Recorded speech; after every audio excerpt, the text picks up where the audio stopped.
谢谢你的简报。那接下来请委员提问。我有个问题哈，你刚刚提到正常人跟聋哑的互动，那聋哑他用手势经过他翻到正常人 OK 吗？因为正常人都听得到声音。那我们反向的时候，正常人跟聋哑在沟通的时候，如果是哑的，因为他听得到，所以正常人讲话他可以互动。可是如果是聋的，那正常人怎么跟他沟通？透过这个就没办法回来了。就是回来会转换成文字。文字在显示的上。所以它上面他用文字的方式。对，屏幕就会转换成文字的方式。所以那一头是用语音辨识换成文字，这一头是用手势换成声音。对。或者文字也可以。对。因为你两面都有演绎，事实上是可以的。对。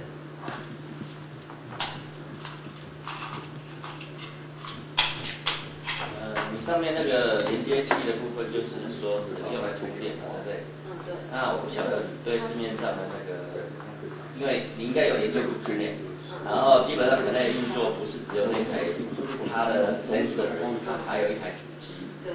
那当你在做这个东西的时候，你会考虑到说，后面是有一台主机配合，还是目前这一台小小的就有办法分析人的动作？因为人类中间有一项，目前在动画世界里面是用比较很强大的工作站或是什么才能有办法去分析所有的动作还有所有的资讯。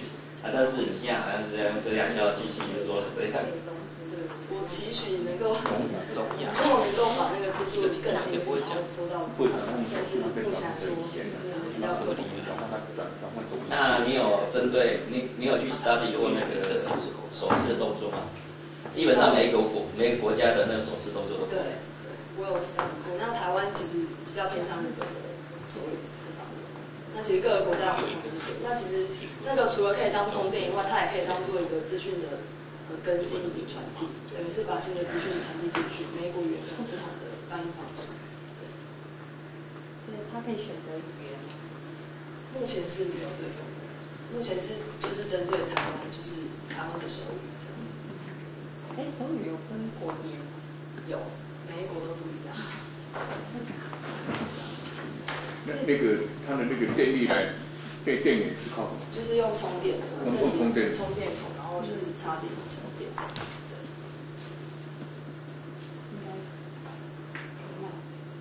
你会手语吗？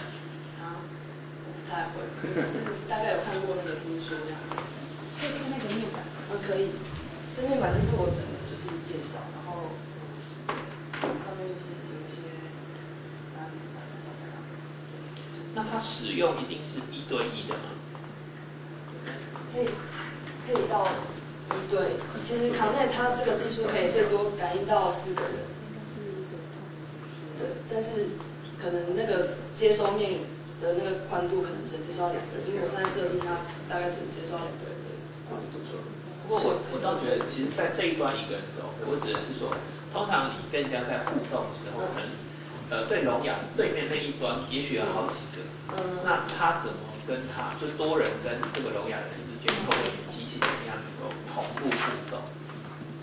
因为是语音转换成文字嘛，所以这个语音可能就是它只能辨识说大概是谁讲话的先后顺序，对，就是它会依照那个顺序讲话前后顺序播放它的文字出来。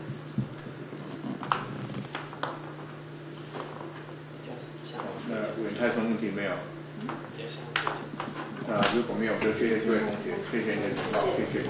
那接下来我们那个休息5分钟。